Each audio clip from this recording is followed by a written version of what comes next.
If you are not training speed and power with your clients, no matter who those clients are, I think you're doing them a disservice. Power, I think, is something that is not as frequently trained and much less well understood than it should be. How you going, guys? Dan here from Range of Motion. Today I want to talk to you about training power, why it's important to train power, how you should be training power.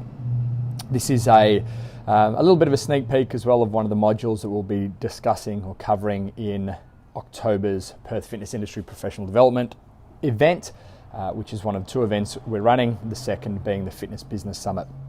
I'll post details to that below. So firstly, power. What are the benefits of training power? Well, obviously, if you're looking at an athletic population that you're working with, they're pretty clear cut. Someone who's more powerful will be able to throw the ball harder, hit the tackle harder, accelerate faster, kick further, throw further, punch harder, kick harder.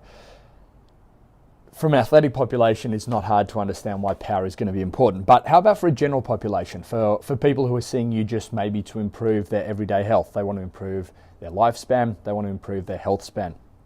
For these people, it's maybe not so clear cut. But if you look at the age-related changes in human physiology, we tend to get this preferential atrophy of type 2 muscle fibers. That is those fibers more involved with those fast twitch movements. And as we know, as we age, strength is super important, that we hold on to our strength with age to improve our functionality. But there's actually a higher correlation between loss of power and things like trips and falls and associated conditions in older age than there is between strength and these factors. So as we age, our focus needs to be, and our focus with our clients needs to be less about let's maintain strength as we age, although that's of course part of it, and more about how can we maintain power. So what's the difference? Well, power is a product not only of force but also velocity. It's not only how heavy can we lift, how much load can we move, but it's how quickly can we do it. And of course that gives us the force velocity curve, where we look at a relationship between how fast we're moving and how much strength or force we are producing. And of course we can come up with an equation for power. Power is force multiplied by distance divided by time. So the force and distance, if we're trying to generate power, should be as high as possible, as much force as we can over as large a range as we can. But it's the time that we divide all that by that is absolutely key, which is allowing us to not only move a lot of force, but to do so powerfully with speed. So when we are training power with our clients, there are three key principles that I think we should be aware of. The first, of course, is that stretch, shorten cycle. It's our ability to preload a muscle tendon unit and then to be able to explosively use that force that we have loaded up. Now, we see a stretch, shorten cycle in cardiac muscles as well, of course, as skeletal muscles. If you think about it like pulling an elastic band back, holding it, letting it go, it won't go as far as if you pull back and release it straight away. That's that stored energy that we have in our muscles. So that's the first thing we need to be aware of as we are training power. The second thing that we should be aware of with training power is that we naturally slow down or decelerate a movement towards the end of a range. Imagine you're doing a squat. You get through that sticking point and you get into that last third of the squat, and we naturally tend to slow down and just rely on that momentum to lock out that movement. We do this as a protection mechanism. We don't want to explode too aggressively because at the top of range, we feel that aggressive lock of the hips and knees, and we're actually doing this to protect our body from this hyperextension of these joints. So something that we can take into account is what are some strategies that we can come up with so we're not slowing down or decelerating our movement at end of range. Imagine you're throwing a javelin. If you were to decelerate at the end, it's not going to go very far. Imagine you're kicking a ball. If you were to decelerate at the end, it's not going to be very effective. Imagine that in 20 or 30 years, your clients catch their foot on an uneven surface, and instead of being able to move it quickly to increase their base of support to stop that fall, they start to decelerate that. Their base of support is then going to be not covering their center of mass, and they're going to fall over. And the third is PAP, post-activation potentiation, which is when you activate the muscle groups by doing something heavy, then you go immediately into doing that movement much lighter and much faster. We're basically turning up the volume on those nerves and muscle fibers that are responsible for the movement you're about to do. So those are the three key sort of things. The first being that stretch shorten cycle, the second being the speed and acceleration continuing to the end of range or even beyond, which I'll talk about in a moment. And the third is that post-activation potentiation, where we're firing up those fibers, those motor units to be able to create a lot of power. So what I want to do, guys, is talk to you about the 5 points on the force velocity curve. So if you imagine that we are graphing force, let's just call that how much power you're producing, and we're graphing velocity, the y and the x-axis. And what we get is a relationship between how much force you can produce and the velocity at which you're doing it. If we look at something up the top here, this is going to be very high force but very low velocity. Something down here, we have very low force and very high velocity. Maybe this is something like a max deadlift. Maybe this is something like a 50-meter max effort sprint on a track. So we have 5 different points here. So let me just talk briefly about each of these points and how we can train that point. So the first is your max strength. Max strength is right up the top, high force, very low velocity. Max strength is basically your heavy powerlifting. We're talking 80, 90% plus of your maxes. Heavy squats, heavy pulls, deads, and heavy presses, these sort of movements. And although they're important for building max strength, the power training benefit is not great here. As we'll talk about, it is an important part of training the entire power curve. As we now move down this power curve, we go from max strength to speed strength. And speed strength is where we start to still have high loads, but now we start to increase the velocity. So these will be elements of Olympic weightlifting, for example, where it's still a high load movement. So we're still generating a decent amount of force, although it's not peak force. We now start to move, though, a little bit quicker. As we come down that curve even further, we now start to get to peak power. And this is the point where we're starting to optimize that equation, not compromising speed for more force, not compromising force for more speed or velocity.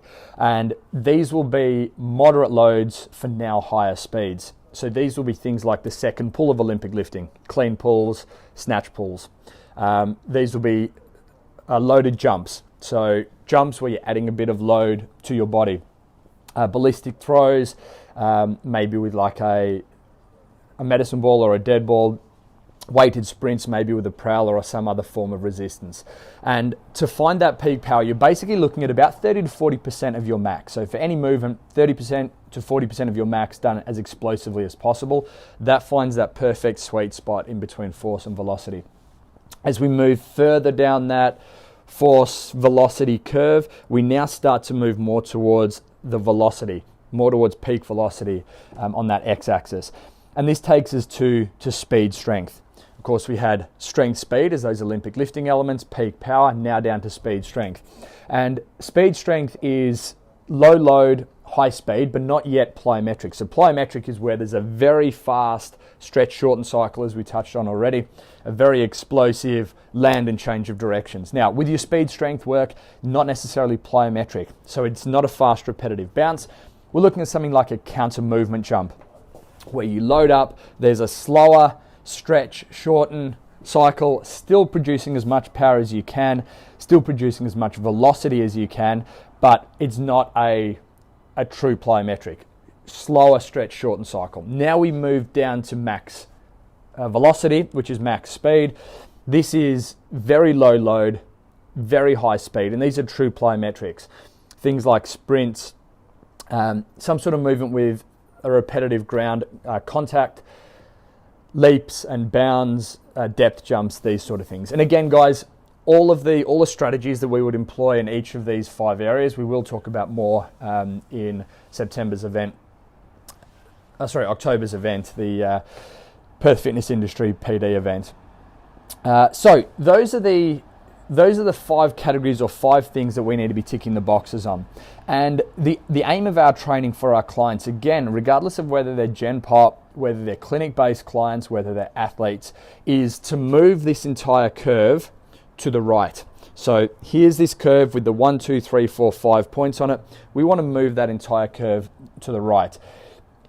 If you train only one certain area of this curve, you're going to compromise your ability to improve the other areas. If you're someone who is a power lifter who is only training max strength, you're going to compromise some of these other more speed related areas, and you're going to compromise peak power. And of course, as a power lifter, you don't only want to move with high force, but also high power.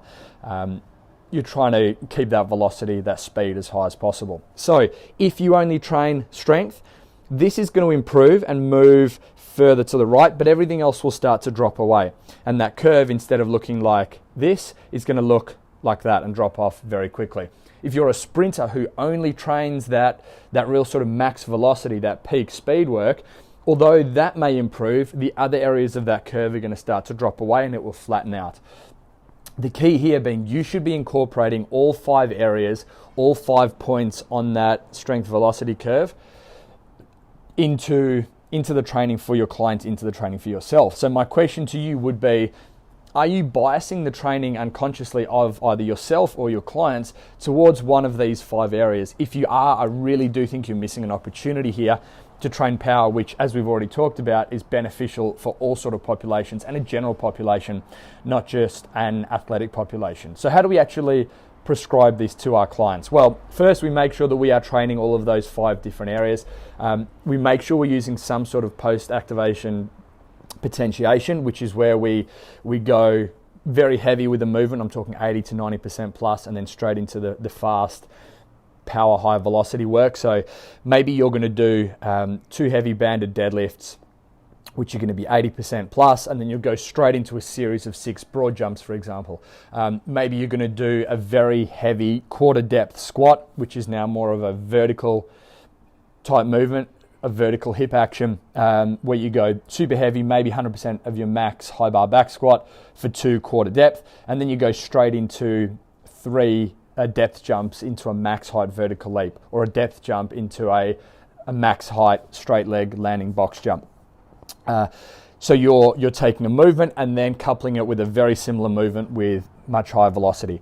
Very short sets on these. This is not high fatigue. If you are fatiguing people, if their muscles are burning, if they're limited by anything other than their ability to move extremely explosively and extremely fast, you're going to compromise their ability to move extremely explosively and extremely fast. You need to be able to keep the power as the limiting factor. You don't want relative stamina or localized peripheral muscular endurance or cardiorespiratory endurance to be a limiting factor here. It's going to compromise your results on this.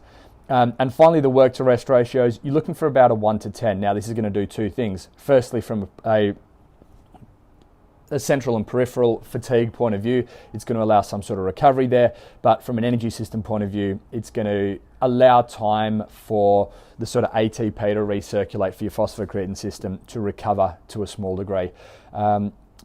So guys, those are my key sort of principles in how and why you should be training power. Maybe some of the tools that you can use. Again, this is just a bit of a sneak peek, guys, of some of the stuff that we have coming up. If you are interested in any of this, I would encourage you to check out the link that I'll post below to tickets for our 2020 Perth Fitness Industry PD event. This is one of 12 modules that we'll be covering over a pretty massive and intense learning day. Guys, if you have any more questions on power, you would like any more resources, I do have some blogs and stuff that I've written on this topic, so please post below and I'll post that blog so you can see a nice summarized version of what we've been talking about. All right, thanks for joining me, guys. See you next time.